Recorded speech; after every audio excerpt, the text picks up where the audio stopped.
Given the incredible safety record of nuclear energy in the United States and most of the world, it's clear that in the future, sensible environmentalists in all environmental organizations will come to recognize nuclear as one of the most environmentally acceptable technologies for producing electricity. I can't see how it can go any other way. Most environmentalists want to reduce our reliance on fossil fuels. So in the final analysis, nuclear energy is going to be seen as one of the most environmentally acceptable technologies we have today, and most countries in the world recognize that.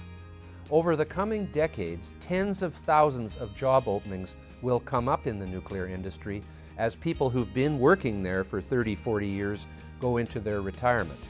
So there's a tremendous opportunity for high-paying jobs in many of the communities across the country. There's 104 nuclear plants operating in this country, and any young person who wants to get involved in what will be a very well-paying, stable job in the future would be wise to consider nuclear energy as one of their options. One of the great things about nuclear energy, especially in a country that is often divided over many big issues, is that there's strong bipartisan support for nuclear power in this country.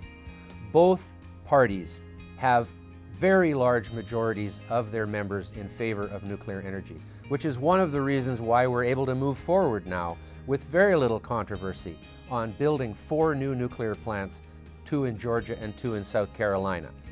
You know, a lot of people think it's a choice between nuclear energy and natural gas because each of them has their advantages. I don't think we should look at it that way. The fact is, nuclear energy is better for baseload power. It doesn't have the fluctuations in price like natural gas is always going to have, and it doesn't have the emissions that natural gas has. But gas is better for peaking power because it can be turned on and off quickly, unlike a nuclear plant. So the different attributes of nuclear versus gas actually makes them perfect in combination with each other rather than thinking of it as some kind of competition for the major share. Gas has a big role to play, and so does nuclear, and between the two of them, they can take us to an energy future that is tremendously cleaner than the one we have today. Along with the new large reactors that are now being built in the United States and around the world, there is the prospect of what's called the small modular reactor. The benefits of small modular reactors are manifold.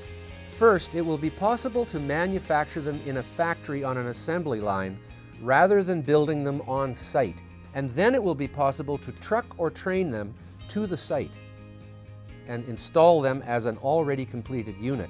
And small modular reactors, just like the larger ones that we know about now and have over 100 of operating in the country, are also emissions-free.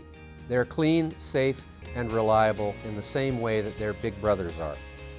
Along with the coming advent of small modular reactors, there are 2 other reactor types that are going to be very important for the future of nuclear energy. The first is high-temperature reactors.